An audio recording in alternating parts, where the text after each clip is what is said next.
Привет! Меня зовут Светлана, и вы на моем канале, видео на котором посвящены моему любимому хобби – вышивке и чтению. Хочу, друзья, разнообразить ваше время, проведенное за вышивкой, путем подачи информации, которую я считаю интересной.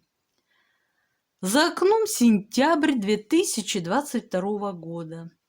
А у нас в программе, друзья, все согласно сложившейся на канале традиции. Первая часть видео будет посвящена вышивке, итогам за прошедший период. А еще, друзья, в этой части видео я познакомлю вас с новым неожиданным стартом. Да, друзья, я ввела дополнительную работу, неожиданно даже для меня самой, но об этом чуть позже, да? А во второй части видео вновь состоится заседание нашего дружного светского клуба. Сегодня, друзья, нас ждут миры и фантасмагории Иеронимуса Босха. Разница между работами этого человека и работами других художников заключается в том, что другие стараются изобразить людей такими, как они выглядят снаружи. Ему же хватает мужества изобразить их такими, как они и есть изнутри. И вряд ли кто оспорит тот факт, что Иероним Босх является одним из крупнейших мастеров Северного Возрождения.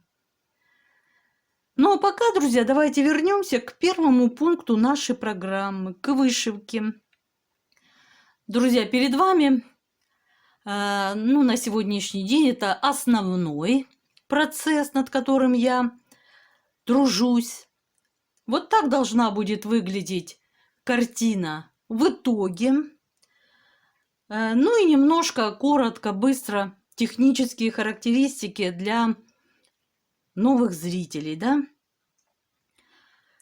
Я вышиваю картину известного итальянского художника Евгению Эдуардо Дзампиги. Называется она «Любимая мелодия». Схему для нее разработала творческая мастерская «Артель Белый кролик». Размер схемы 576 на 420 стежков. 200 цветов задействовано в работе, из них 102 бленда. Я вышиваю крестиком 2 сложения нити на аиде 18 каунта. Итак, друзья, непосредственно сейчас мы с вами и перейдем к работе. Вот так моя работа выглядит на 9 сентября 2022 года. Да, друзья, до отчета, до конца недели осталось, конечно, у меня 2 дня. Ну, я планирую за это время вышить еще, минимум 1000 крестиков. Вот так бы мне хотелось. Но сейчас, буквально через мгновение, мы с вами увидим, получилось мне это или не получилось сделать. Ну вот так, друзья. Сейчас буду уже приступать к рассупониванию розочки нашей и перемотки. Да, и приступлю, как вы видите, уже к нижней части, причем второй части вышиваемой мной картины. И да, друзья, в прошлом видео я задалась вопросом, что это все-таки за предмет перед Анной. Вот он. Ну вот как-то спасибо большое вам за отклики, за ваши версии, варианты ответов. Ну да, большинство, конечно, как и я задумалась, и затруднилось дать однозначный ответ по этому поводу. Кто-то видел в этом предмете столик, кто-то бочку, которая наполнена сырьем. Но одним словом, мы пришли с вами к единому дружному мнению, что когда Анна полностью будет вышита, эта часть, да, мы сможем тогда уже с вами хорошо рассмотреть, что же это у нее такое перед ней стоит. Потому что эта картина полна загадок для меня. Как вы помните, только при вышивке я смогла рассмотреть висящую здесь сковородочку, а также курочку-хамелию, которая маскируется постоянно под любимый объект кувшин. Вот поэтому загадочный предмет, над которым мы с вами размышляли, осветительный прибор масляный, а картина или икона, помните, мы с вами тоже задавались этим вопросом. Было очень интересно, все это есть, видео, как мы с вами размышляли и предполагали всевозможные ответы на заданный вопрос. Очень интересно, друзья, с вами общаться, читать ваши комментарии. Спасибо вам большое. Очень интересно. Я их с нетерпением жду. Ну вот, теперь касаемо данного предмета, который стоит перед нашей Анной. В будущем увидим. Вот так, друзья. А вот так, друзья, моя работа выглядит сейчас, 10 сентября 2022 года. Как вы видите, была совершена перемотка канвы. Да, я, как обычно, боролась и с канвой, и со станком. Вот, но все закончилось благополучно. Натяжечка барабанная, меня все устраивает. И, кстати, вот вам привет от персонажа из первой части картины. Сейчас где наше превью? Вот оно. Опа! Вот первая часть Джузеппе. И это героиня из первой части. Рябушка, напомню, как ее зовут. Так вот, друзья, за 2 дня мне удалось вышить 2384 крестика. Ну и для любителей цифр и математики я, конечно, озвучу результат в процентах 69,5. В крестиках это составляет 168 081 крестик. И осталось мне вышить всего 73 839. И вуаля! Занавес. Картина будет полностью закончена. Ну, а пока, друзья, к завершению полным ходом приближается вторая часть, розочка. Мне осталось, как вы видите, решить задачу с полом розочки и с ее ножкой. И все. 2 дня я вышивала выделенную область в 1800 крестиков, да, я обычно так выделяю область такую. Ну и, понятно, удалось вышить больше за счет того, что я значительно выдвигалась за рамки обозначенного района. Поэтому результат превзошел слегка мои ожидания и планы, да, на 2 дня. Ну вот, друзья. Как вы видите, вышивалась теневая сторона нашей героини. Все то же самое. Тень от розочки тоже состоит из множества единичек, двушек, трешек, четырешек, как и вся картина, да, как и все, я бы сказала, многоцветные работы. Ну вот, розочку все еще удерживаю за пальчик. Не хочется ее отпускать. Скучаю, но радует то, друзья, что когда закончится вторая часть полностью, предстоит грандиозная перемотка и будет возможность снова встретиться с нашим Джузеппе. Я надеюсь, он расскажет нам новости какие-нибудь, что с ним происходило за время его отсутствия. Так что будем ждать. И идти, приближать вторую часть к финишу. Вот так, друзья. И да, кстати, я на радостях и чуть не забыла. Так-таки, друзья, решился вопрос касаемо юбки нашей Анны. Ирина Корс поделилась со мной ссылочкой на картину отличного, высокого качества. Вот сколько я пыталась, искала, и у меня ничего не выходило. Вот как вы видите, даже на превью сложно понять, что это, как. Ну, вообще, конечно, картина, глядя вот на превью, при вышивке открывалось для меня много тайн, как я уже выше рассказывала. Так вот, картинку вывожу на экран, чтобы вы тоже могли убедиться, что это юбка Анны. И уже вопросов она абсолютно никаких не вызывает. Вот так, друзья. Так что это не столик, не бочка, это колени нашего персонажа. Надеюсь, также она будет любима, как и Розочка с Джузеппе. Она, конечно, у нас тихая, скромная.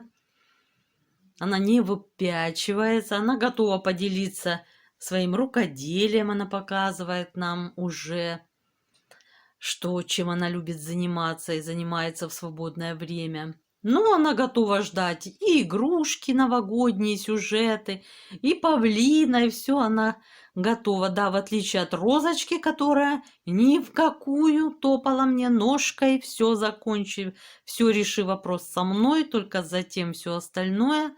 Ну, Аннушка тут, конечно, она очень покладистая, тихая, скромная, стеснительная, все готова ждать своего часа. Ну вот, друзья, вот такой результат по любимой мелодии. Итак, друзья, перед вами неожиданный как для вас, так и для меня, признаюсь, новый процесс, дополнительный к основному. И, как, наверное, уже многие догадались, это круг Клейтона. Называется он, по-моему, совместная или слаженная работа. Ну, в моем варианте пашня. Причем я вижу для себя это осенний сюжет, когда уже собран урожай и поле перепахивается и готовится к следующему году. А как же так? Зададитесь вы вполне понятным вопросом. Почему Клейтон? Ведь есть же павлин на сеновале, ее первый урок. А вот так, друзья, случилось, что мои родные и близкие обратились ко мне с просьбой незамедлительно и безотлагательно вышить данный сюжет. Но это вот как раз тот случай, хочу, не могу. Вот увидели и все. Вот подай, вышей и все. Ну, благо, что Клейтон дизайнер один из моих любимых. Мне очень нравятся абсолютно все его работы. Если смотришь на небо Клейтона, легче дышится. Если смотришь на залитые участки солнцем картины, становится жарко и хочется спрятаться в тень, которую, кстати, Клейтон в своих картинах всегда дает зрителю возможность спрятаться в тень. Всегда смотрю, когда на его круги, ощущаю себя под большим деревом тенистым. Поэтому, одним словом, я люблю Клейтона. И с радостью я принялась за работу. Картинку я постараюсь, конечно, вывести на экран, чтобы вы хорошо могли видеть, как будет выглядеть работа в итоге. Немного технических характеристик, но они одинаковы для всех кругов Клейтона. Фирма Heritage выпускает наборы. Размер схемы 140 на 140 крестиков. Я вышиваю на аиде 14 каунта. Стежки в работе используются всевозможные, друзья. И крестик в 2 сложения, и крестик в 1 сложение, 1/4, 3/4 крестика. Ну и, конечно, знаменитый узкокрестик. Он вышивается как по вертикали, так и по горизонтали в клеточке, предназначенной для одного крестика, классического, как я говорю. Так вот, друзья, кто будет, кстати, вышивать по электронной схеме, то в схеме обозначается как узкокрестик, допустим, как 2 петита, маленьких крестика. Я напомню, петиты, 4 петита вмещаются в одну клеточку, предназначенную для классического крестика. Так вот, узкокрестик – это не 2 маленьких крестика, а половинка классического. Вот так скажем, да? В общем, в клеточке умещается 2 узкокрестика, как по вертикали, так и по горизонтали. Используются и так, и эдак. Ну вот, друзья, что еще хочется сказать. Вышито уже мною 42%. В крестиках 7000 с небольшим. Вот. Ну и что мы с вами видим, да? А мы видим с вами, что уже вышито небо. Так, где-то была моя указочка, но уже потеряла. Итак, друзья, вышито небо полностью. Затем мы видим уже в перспективе где-то далеко, так расплывчато, акварельно, прозрачно. Мы видим дерево, какая-то зелень, которые вышиваются, кстати, в одно сложение нити крестиком. Ну и здесь уже идут деревья, такие не сочно яркого зеленого цвета, а уже приглушенно золотистого зеленого, но одним цветом осень. Ну вот мне все напоминает осень в этой картине. Ну и здесь, правда, вы уже здесь не сможете увидеть, белым цветом. Сейчас, может быть, как-то вот так вы увидите. Белым цветом уже вышиты немного кони и сам хозяин, пахарь. Ну вот так, друзья, я вышиваю, как вы видите, на лапке. Да, и на пяльцах. А это элемент у меня сюда я вставляю телефон и с него вышиваю. Вот такая конструкция, несложная.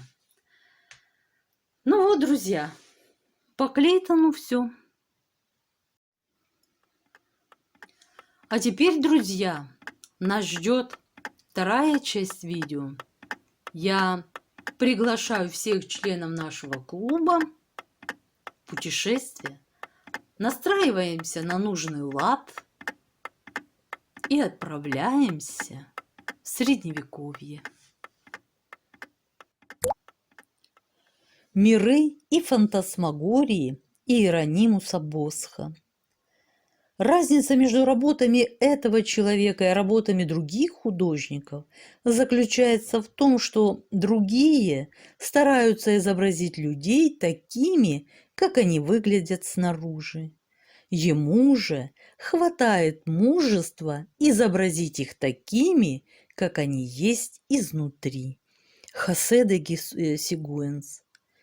Вряд ли кто оспорит тот факт, что Иероним Босх является одним из крупнейших мастеров Северного Возрождения. Босх причудливо соединил в своих картинах черты средневековой фантастики, фольклора, философской притчи и сатиры. Поныне мир Босха загадочен и полон тайн. Современники обвиняли его в ереси, алхимии, колдовстве и применении галлюциногенов, вызывающих адские видения. Спустя 4 столетия после его смерти художники-сюрреалисты пожаловали Иерониму Босху титул «почетный профессор кошмаров. Считаю, что он представил картину всех страхов своего времени, воплотил бредовое мировоззрение конца Средневековья, исполненное волшебства и чертовщины. В нем видели предшественника сюрреализма, этакого опередившего свое время Сальвадора Дали, черпавшего свои образы в сфере бессознательного. Видели психопата, страдающего эдиповым комплексом и одержимого сексуальными фантазиями. Босх был современником Леонардо да Винчи, Микеланджело, Рафаэля. Правда, глядя на его работы, поверить в это трудно. С другой стороны, согласно мнению большинства, его творчество не менее загадочно, чем знаменитая улыбка Монны Лизы. Босх – художник уникальный. Его стиль не имеет никаких аналогий в нидерландской живописной традиции. Его творчество совсем не похоже на творчество других художников того времени. Странные, непонятные, пугающие. Этими эпитетами чаще других награждали его произведения. Все суеверия и страхи, терзавшие человека темных веков, обрели в них плоть. Отверзлись пылающие бездны ада, и кошмарные порождения и слуги зла разбрелись в поисках жертв по земле. С маниакальной точностью, пугающим правдоподобием изображает мастер адских существ, терзающих род человеческий. Новаторство живописной техники Босха приводило современников в восхищение не меньше, чем изобретаемые им образы. На фоне суховатой живописи большинства фламандских и голландских художников того времени его картины выглядели живыми и динамичными, краски сочными, а мазок быстрым и выразительным.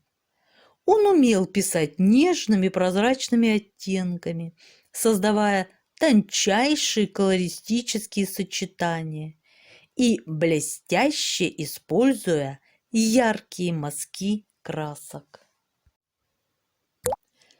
Особенно хороши босховские фоны с изображением пейзажей и архитектурных сооружений. Чаще всего это реальные нидерландские ландшафты, которые художник писал в окрестностях своего земельного владения в Ойршуте, полученного им в 1484 году в наследство от родственников жены. Созданные с большим мастерством и достоверностью, они являются такими же действующими лицами его композиций, как и персонажи. Мастерское изображение ландшафтов сделало Босха одним из основоположников европейской пейзажной живописи. Удивителен подход художника к решению пространственных задач. В больших фантасмагориях он создает неопределенное пространство, в котором множество движущихся фигур выстроено в горизонтальные или волнистые цепочки, образующие единый передний план. В некоторых босховских картинах отсутствует перспектива, но даже там, где она есть, художник смотрит на изображаемый мир сверху, как наблюдатель. Мир Босха так и остается неразрешенной загадкой, а сам Босх – таинственной, неуловимой личностью. Ему удалось, несмотря на огромную известность, остаться в тени. Сведения о его жизни крайне скудны. Исследователи до сих пор не могут уверенно говорить о творческой эволюции и хронологии произведений Босха, так как ни на одном из них нет даты, а формальное развитие творческого метода не представляет собой поступательного движения, но подчинено собственной логике, предполагающей приливы и отливы. Условно по стилистическим особенностям выделяются три периода. Ранний 1475-80, зрелый 1480-1510 и поздний с 1510 года. Известно его настоящее имя Иеронимус ван Акен. Псевдоним Босх происходит от сокращенного названия родного города мастера Хертагенбос, в то время числившегося среди крупнейших городов Брабанского герцогства. Босх по-голландски означает «лес». Лес в то время был символом всего таинственного, загадочного и, конечно, бесчисленных богатств, сокрытых в его темной чаще. Рисунок, слушающий лес и смотрящие поля – аллегорическое провозглашение творческой программы Босха.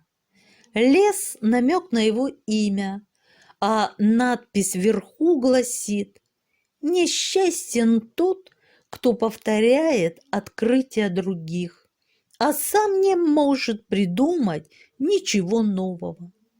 И одновременно это рисунок – иллюстрация к старой нидерландской поговорке: «Поля имеют глаза, а лес – уши, и я услышу, если буду молчать и слушать». Что слушал и что услышал загадочный живописец? Точная дата его рождения неизвестна, предположительно около 1450 года. Прожил Босх примерно 65 лет и умер 9 августа 1516 года, там же, в Хертагенбосе.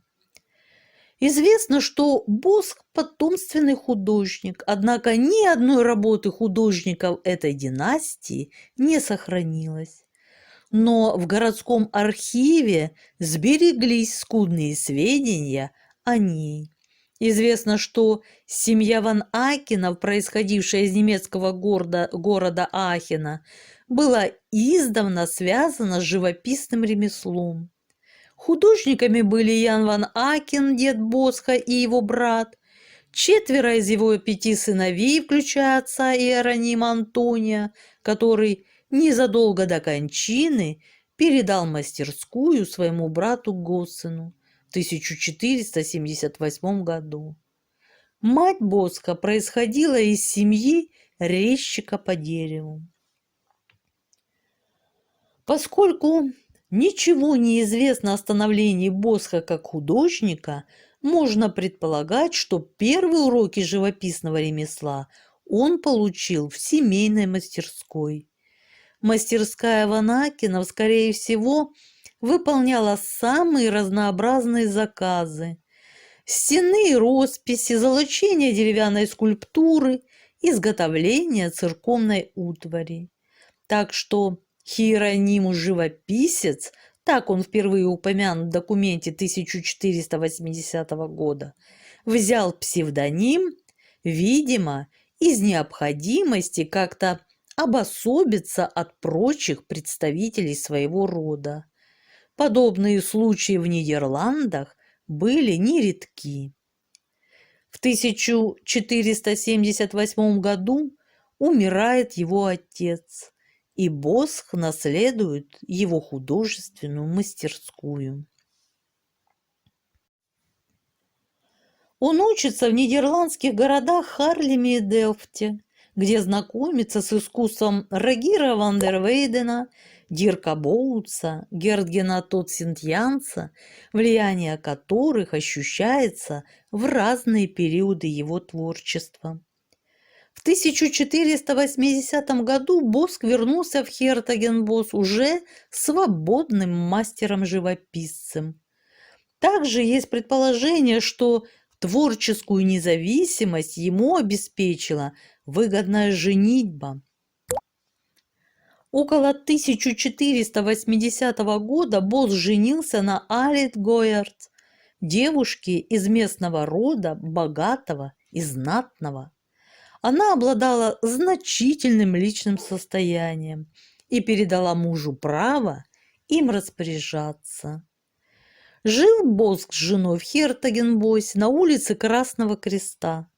Брак Иеронима не был особенно счастливым, супруги не имели детей.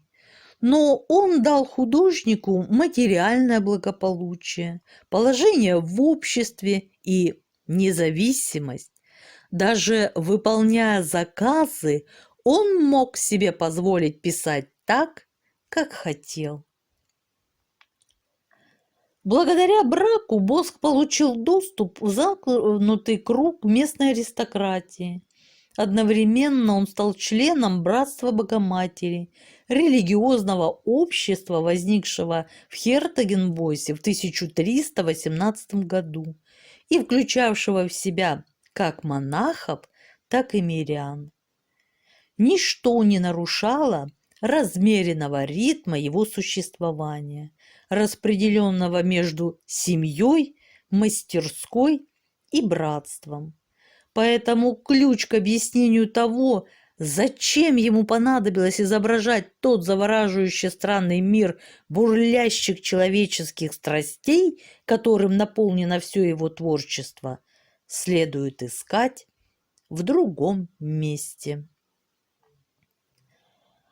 Достоверно можно говорить лишь о 25 картинах и 8 рисунках руки Босха, сохранившихся до наших дней. Это триптихи, фрагменты триптихов, отдельные картины и рисунки. Лишь 7 творений Босха подписаны. Наиболее полное собрание произведений художника хранится в музее Прадо. К XVII веку имя Босха было забыто, и только в XX веке его открыли, по сути, заново. Вот, собственно, и все. Отсутствие подробной биографии неизменно возбуждает сочинителей. Искусство Босха всегда обладало громадной притягательной силой, но прежде считалось, что его чертовщина призвана всего лишь забавлять зрителей, щекотать им нервы, подобно тем гротескным фигурам, которые мастера итальянского возрождения вплетали в свои орнаменты. Другие приходят к выводу, что в творчестве Босха заключен куда более глубокий смысл, предпринимают множество попыток объяснить его значение, найти его истоки, дать ему толкование.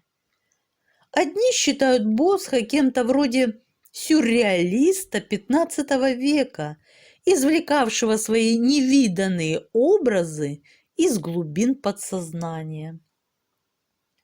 Босха почитают человеком, первым без помощи теории Фрейда, оценившим значение образов подсознания. Правда, его видения, в отличие от произведений сюрреалистов, не сотканы из зыбкой ткани сновидений. Его кошмары реальны. Особой популярностью пользуется версия, что в его работах зашифрованы секреты средневековых эзотерических дисциплин – алхимии, астрологии, черной магии, тайны колдунов той эпохи. Третьи стараются связать художника с различными религиозными ересями, существовавшими в ту эпоху, и называют его адептом запрещенных сект.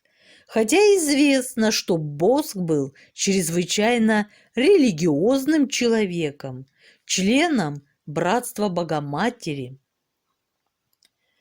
Интересно, как воспринимали творения художника его современники. Король Испании Филипп II, фанатичный католик, видел в них религиозные наставления, предостережения для верующих. Не случайно испанский король распорядился повесить 7 смертных грехов в спальне своей резиденции. Здесь, друзья, хочется немного поподробнее вспомнить об этой картине. И, конечно, потребуется ваше пристальное внимание. На экран, пожалуйста. Сюжет картины настраивает зрителя на религиозные размышления. Уже около 300 лет картина висит в Эскориале, где ее когда-то в своей спальне повесил испанский король Филипп II. С тех пор картина покидала Эскориал лишь один раз во время гражданской войны в Испании из соображений безопасности. Она была передана на временное хранение в Прадо.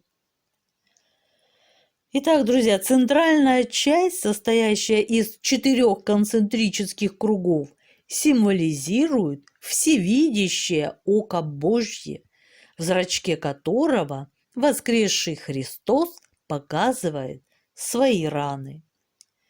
Во втором круге видна латинская надпись «Бойся! Бойся, ибо Господь все видит».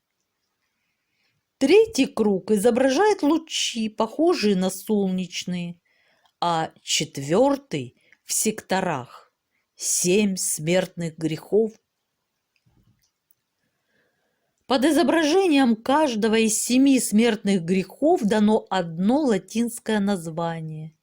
Эти надписи можно счесть лишними, нет надобности пояснять, что человек, жадно пожирающий все, что ставит на стол хозяйка, совершает грех чревоугодия. А упитанный господин, дремлющий у камелька, грех уныния. Именно в этом его упрекает входящая в комнату женщина с четками в руках. Любострастие воплощают несколько влюбленных пар. Гордыню – дама, любующаяся своим отражением в зеркале, которое держит перед ней дьявол, принявший обличье горничной в невероятном чепце. Подобные же жанровые сценки иллюстрируют гнев. 2 мужчин дерутся у дверей таверны. Алчность. Вор стаскивает монету. Зависть. Проигравший истец злобно взирает на своего удачливого соперника. Жанрово-аллегорические сценки, полные грубоватого юмора, написаны в детализованной живописной манере старых голландцев. Изображения 7 смертных грехов расположены по кругу, что обозначает постоянство их присутствия. Босх включил их в радужную оболочку глаза Бога и таким образом сделал предостережение тем, кто думает, что избежит последующей кары. 4 круглых изображения по углам, называемые 4 последние вещи, дополняют картину.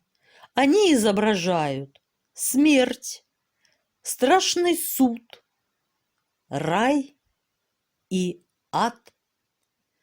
Начертанные на развивающихся свитках слова, ибо они народ, потерявший рассудок, и нет в них смысла. и сокрою лицо мое от них, и увижу, какой будет конец их.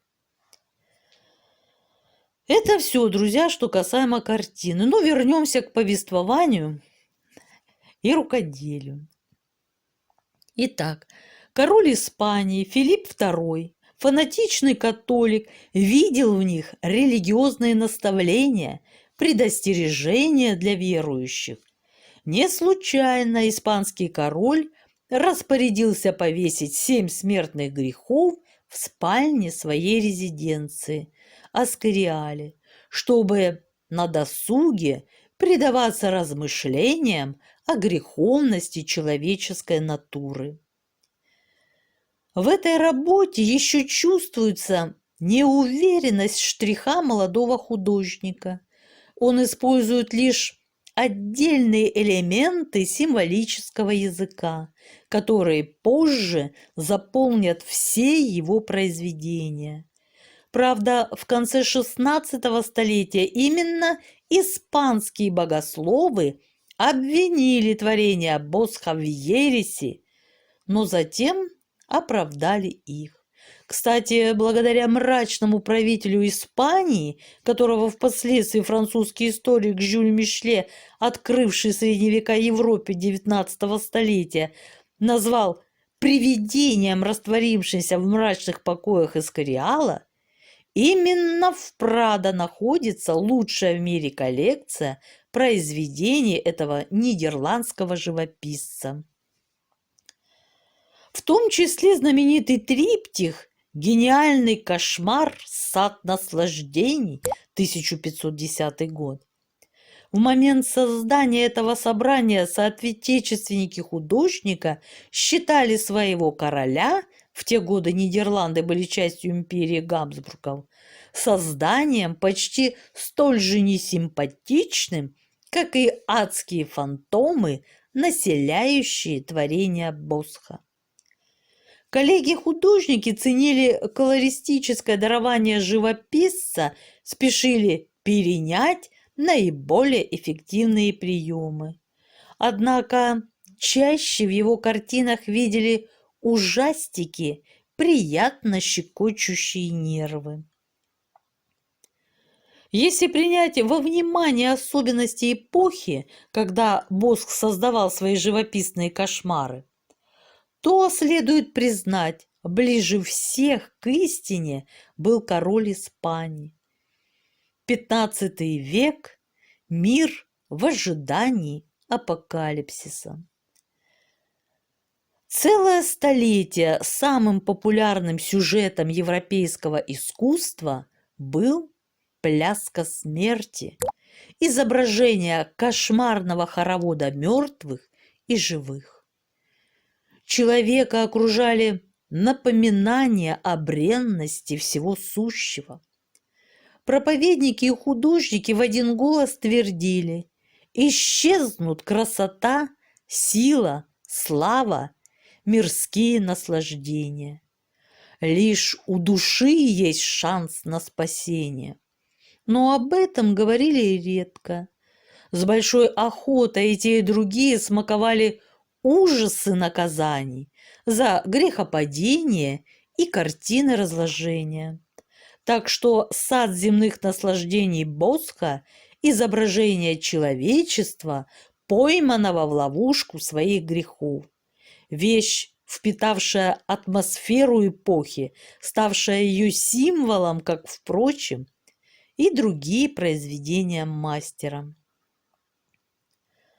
Но великому изобретателю монстров и химер порой наскучивало созерцание адских глубин, и он обращал свой взор к небесам. В Прадо можно увидеть одно из самых светлых и гармоничных его творений – триптих «Поклонение волхву», написанное в то же время, что и «Сад земных наслаждений». Резко осуждавший развращенность духовенства, Босх все же вряд ли был еретиком.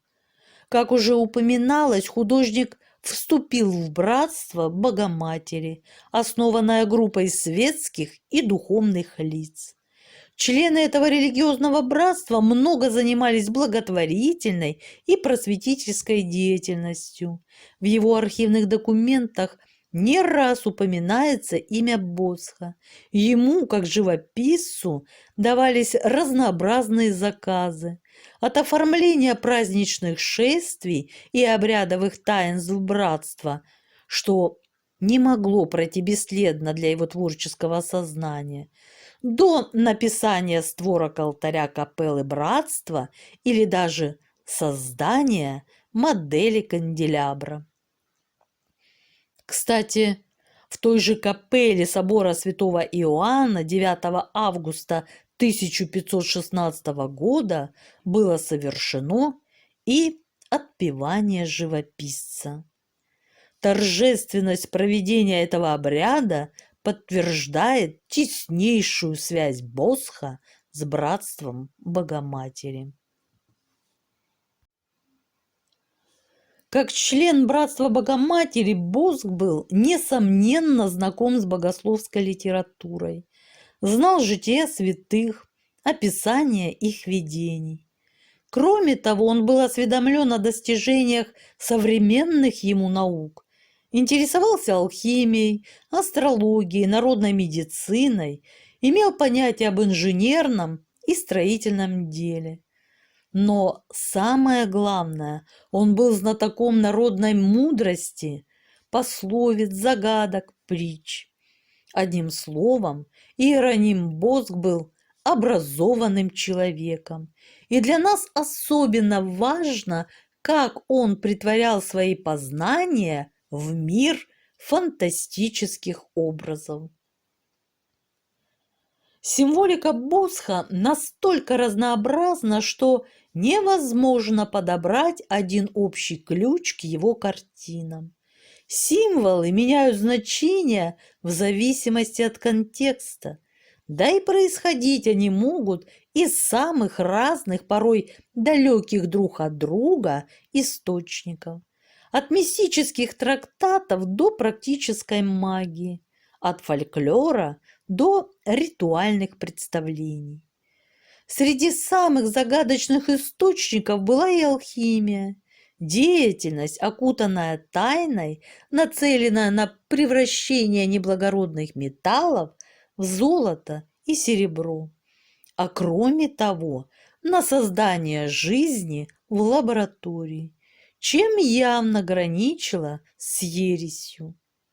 У Босха алхимия наделяется негативными демоническими свойствами, и атрибуты ее часто отождествляются символами похоти. Совокупление нередко изображается внутри стеклянной колбы или в воде, намек на алхимические трансмутации. Нет никаких сомнений в том, что Босх был сведущ в алхимической теории, по крайней мере, осведомлен об основных ее понятиях. Он осуждал идеи алхимиков, но знал их. Зубчатые башни, полые внутри деревья, пожары – это одновременно символы ада и смерти и намек на огонь алхимиков. Герметичный же сосуд или плавильный горн – это еще и эмблемы черной магии дьявола. Из всех грехов у похоти, пожалуй, больше всего символических обозначений, начиная с вишни и других сладострастных плодов, винограда, граната, клубники, яблока. Легко узнать сексуальные символы. Мужские – это все заостренные предметы – рог, стрела, волынка. Женские – все, что убирают в себя – круг, пузырь, раковина моллюска, кувшин, обозначающий также дьявола, который выпрыгивает из него во время шабаша. Присутствует тут и целый бестиарий нечистых животных, почерпнутый из Библии и средневековой символики. Верблюд, заяц, свинья, лошадь, аист и множество других. Нельзя не назвать также змею, хотя встречается она у Боска не так уж часто. Сова, вестница дьявола и одновременно символ мудрости. Жаба, в алхимии обозначающая серу. Это символ дьявола и смерти, как и все сухое, деревья, скелеты животных. Другие часто встречающиеся символы – лестница, обозначающая путь к познанию в алхимии или символизирующая физическое соитие, перевернутая воронка – атрибут мошенничества или ложной мудрости, ключ – часто не предназначенный для открывания, отрезанная нога, традиционно ассоциирующаяся с увечьями или пытками, а у Босха связано еще и с ересью и магией. Что касается разного рода нечисти, то тут фантазия Босха не знает границ. На его картинах Люцифер принимает мириады обличий. Это традиционные черти с рогами, крыльями и хвостом, насекомые, полулюди, полуживотные, существа с частью тела, превращенной в символический предмет. Антропоморфные машины, уродцы без туловища с одной огромной головой на ножках, восходящие к античным гротескным образом. Часто демоны изображаются с музыкальными инструментами, в основном духовыми, которые порой становятся частью их анатомии, превращаясь в нос-флейту или нос-трубу. Наконец, зеркало – традиционно дьявольский атрибут, связанный с магическими ритуалами. У Босха становится орудием искушения в жизни и осмеяния после смерти. Картина «Извлечение камня глупости» представляет фольклорную линию в творчестве художника. На первый взгляд здесь изображена обычная, правда, опасная операция, которую хирург почему-то проводит под открытым небом, водрузив себе на голову воронку. Вероятно, здесь высмеивается персонаж ярмарочного фарса, простачок или муж-рогоносец. Книга, положенная на голову женщине, понималась как руководство для жуликов и обманщиков. Перевернутую воронку, надетую на голову хирурга, объясняли как намек на рассеянность ученого мужа. Но в контексте фарса она, скорее всего, служит признаком обмана. По другой версии, закрытая книга на голове монахини и воронка хирурга, соответственно, символизируют, что знание бесполезно, когда имеешь дело с глупостью, и что врачевание подобного рода – шарлатанство. Голландское выражение «иметь камень в голове» означало быть глупым, безумным, с головой не на месте. Но на картине, вопреки ожиданиям, извлекается не камень, а цветок. Еще один цветок лежит на столе. Установлено, что это тюльпаны, а в средневековой символике тюльпан подразумевал глупую доверчивость. Картина «Корабль дураков» была верхней частью створки триптиха, нижним фрагментом которой ныне считается аллегория обжорства и сладострастия. Корабль традиционно символизировал церковь, ведущую души верующих к небесной пристани. у Босха на корабле вместе с крестьянами беспутствуют монах и две монахини. Явный намек на упадок нравов как в церкви, так и среди мирян. На развивающемся розовом флаге изображен не христианский крест, а мусульманский полумесяц, а из гущи листвы выглядывает сова. Монах и монахиня с упоением распевают песни, не ведая, что корабль церкви превратился в свой антипод, корабль зла, без руля и ветрил, влекущий души в ад. Корабль представляет собой диковинное сооружение. Мачта ему служит живое, покрытое листьями дерево, сломанная ветка рулем. Высказывались мнения, что мачта в виде дерева соотносится с так называемым майским деревом, вокруг которого происходят народные празднества в честь прихода весны, времени года, когда и миряне, и духовенство склонны приступать моральные запреты. Здесь верховодит шут. По замыслу его роль – сатирическое обличение обычаев и нравов того времени. Во времена Босха мудрость понималась как добродетель, праведность и набожность. Глупость была синонимом порока, греха и безбожия. Фигура дурака с бубенчиками на одежде и с маской на шесте, сидящего особняком, в картине является безусловно знаковой. Картину, язвительно повествующую о моральной распущенности духовенства и мирян, считали и зашифрованными алхимическими знаками, и вариация на тему масленичного рая пьяниц. На это намекают чаши с вином и перевернутый кувшин. Главные шедевры Босха, обеспечившие ему посмертную славу, большие алтарные триптихи, самым ранним из которых считается «Воз сена».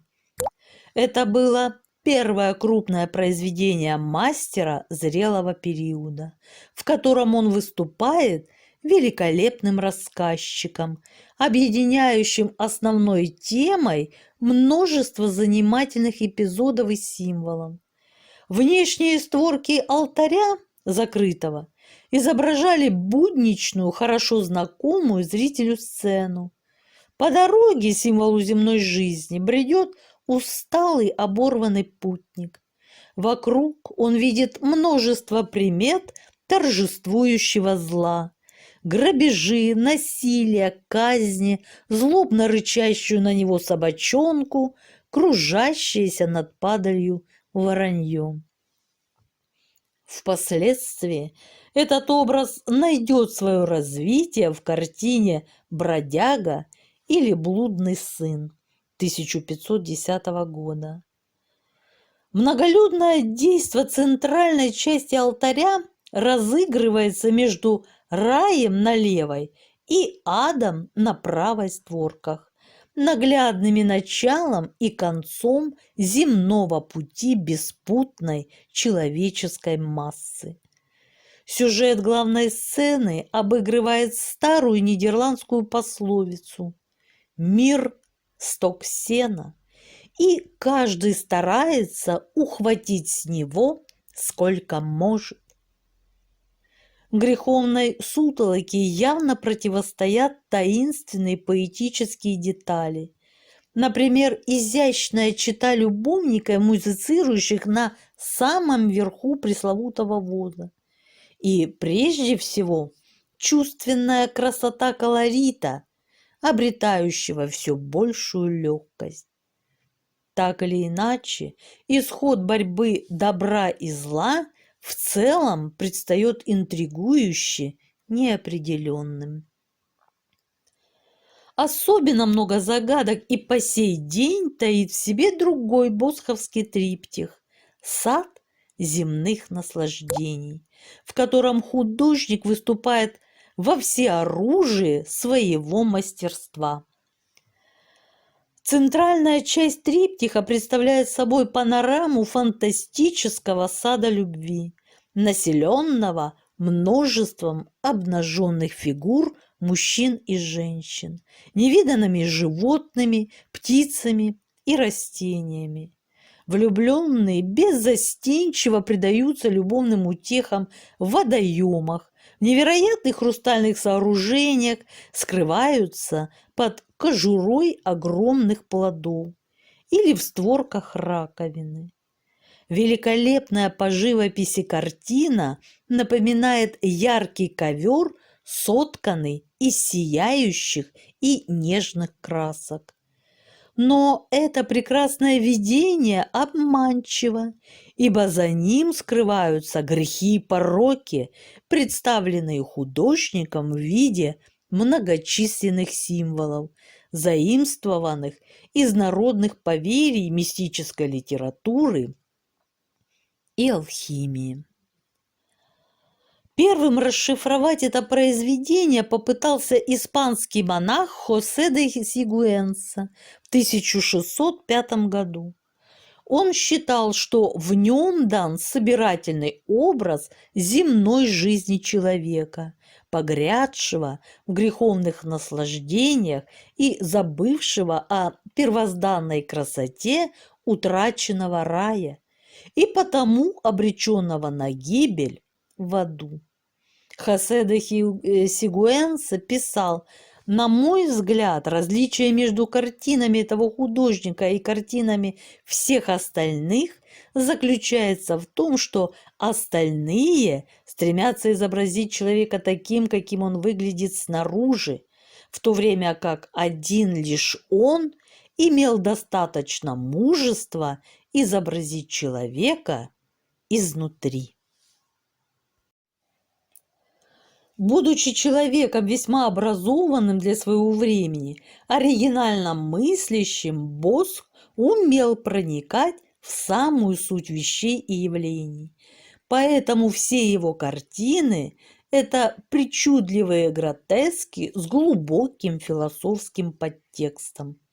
Особенно подходит это определение для произведений зрелого и позднего периодов творчества художника. Иоанн Креститель в размышлениях, молитва святого Иеронима, святой Иоанн на Патмосе, искушение святого Антонио и страшный суд. В триптихе с искушением святого Антонио все видимое пространство обращается в земной ад, мерцающий зловещими сполохами, полный мерзких, фантастических, но в то же время натуралистически убедительных тварей. Благочестивый отшельник святой Антоний подвергается всем возможным испытаниям и мукам, которые только способно было изобрести воображение Босха. В них есть так много неоднозначного и таинственного, что о Босхе до сих пор иногда говорят как о человеке, побывавшем на страшном суде.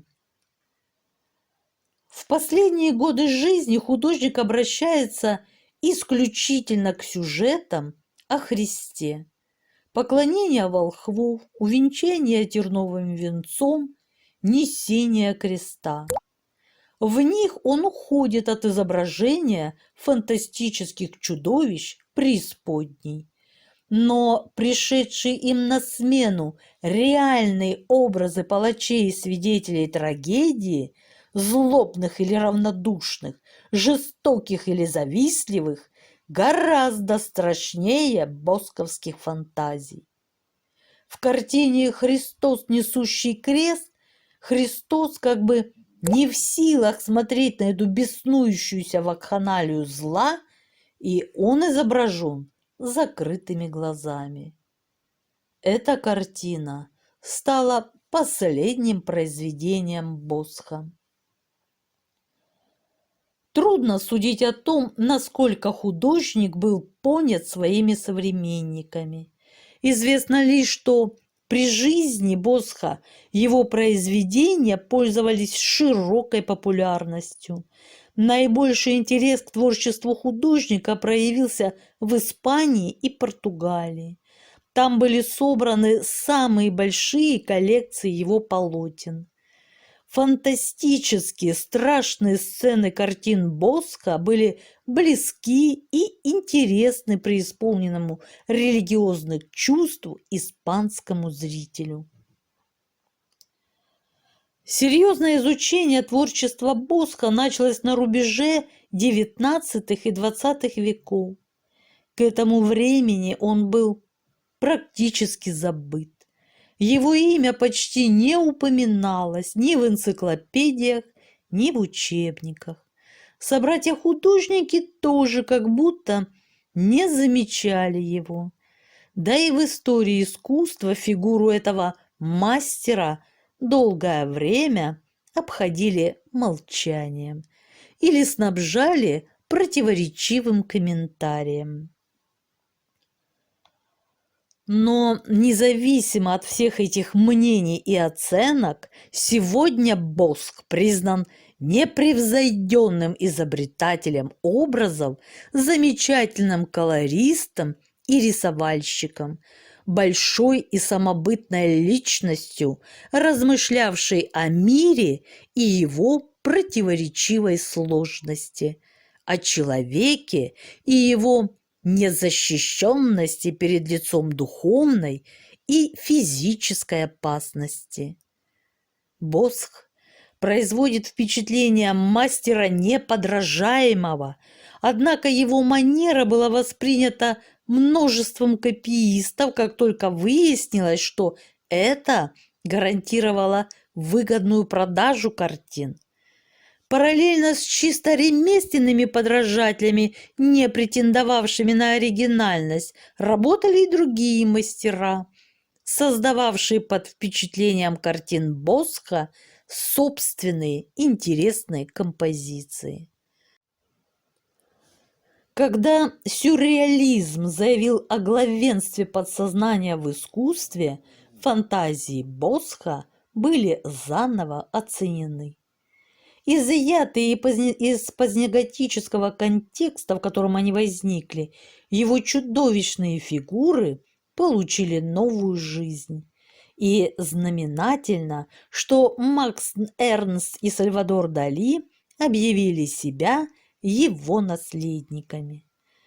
Творчество Босха старались представить в свете психоаналитической теории Фрейда. Лишь высвобождение сверхъестественных сил бессознательного могло породить адские видения нидерландского мастера. Но очевидно, что теории сюрреализма, основанные на психоанализе Фрейда, являются совершенно анахроническим способом расшифровки картин нидерландского живописца. Современная психология, вероятно, может объяснить, почему произведения Босха обладают для нас такой притягательностью, но не может определить, сформулировать смысл, который они имели для художника и его современников, и равным образом не может объяснить понятием либидо то, что осуждалось средневековой церковью как грех. Можно называть Босха еретиком, проповедовавшим своим искусством неверие, или религиозным человеком с ироническим складом ума. Можно найти еще массу всяких слов.